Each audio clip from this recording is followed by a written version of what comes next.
Okay, today as requested we're going to show you how I like to end a rug. Got to consider that each one of these are a loop. Now, this one where I'm ending here, there's actually a knot. I've loosened it up a little because you're worried about the loops pulling through. So the concept is every loop has to be stopped. This one, the knot is right there. So I'm going to pull that open. That's a whole extra bag I don't need on this rug. But I still want to stop that loop from unraveling. So what I'm going to do is cut this loop and fish it through, and that'll stop that loop from unraveling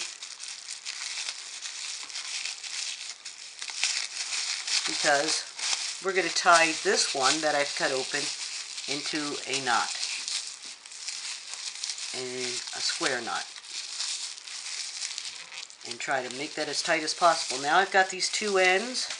If you have a crochet hook, this is where you're going to use it. If you don't, maybe a pencil or something to shove and pull these things through.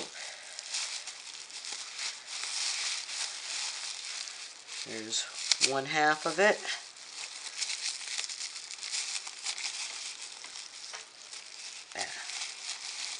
And it's going to be tight on this one. There we go. Two. And I'm going to continue to pull that down through the rug, matching the blue to the blue plastic, until I get to the point that I'm right near the end, and then I'll trim it off right by where it's caught.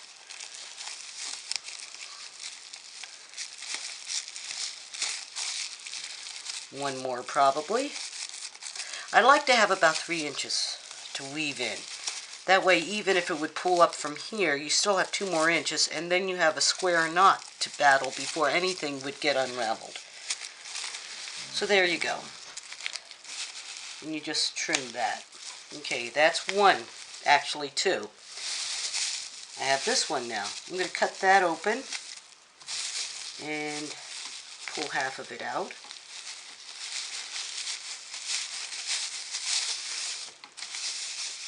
I'm going to knot that so that one doesn't unravel. You consider each one of these loops as just one consideration to try to make it into the rug.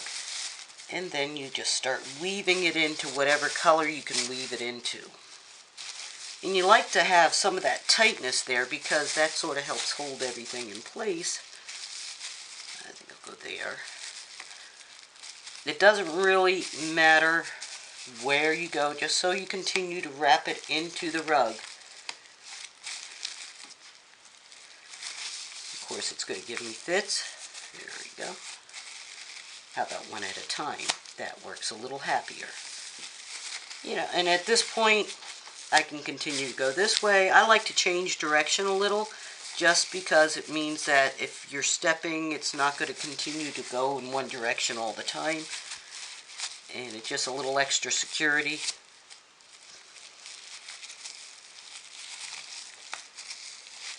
But wherever there is a light color, you could just continue to weave it in. Let's see here. Let's put this one right here, and I think that'll be the last one.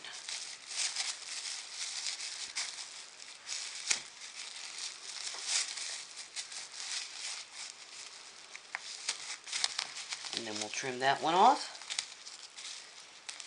Okay, and I still only have one loop left. Do the same thing. Cut the loop open. Pull one side of it out.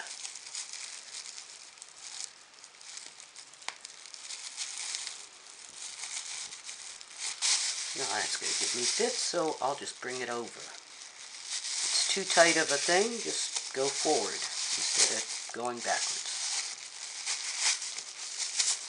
Just so you have one side of that loop and the other, and put your knot in. Now, no matter how it pulls, you're going to have a knot, and every loop has been worked off.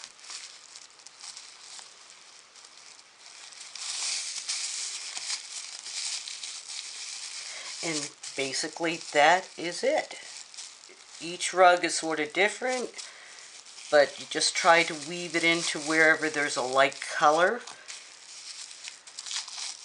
and tuck them in wherever you can, but make sure that every loop that you're going to end is cut and squared off and knotted so it doesn't continue to ravel. This stuff really won't matter. Even if that would pull out a little and say there was a little bit here, I could just snip that because I know this is still secured.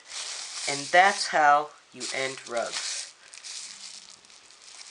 So, thanks for watching.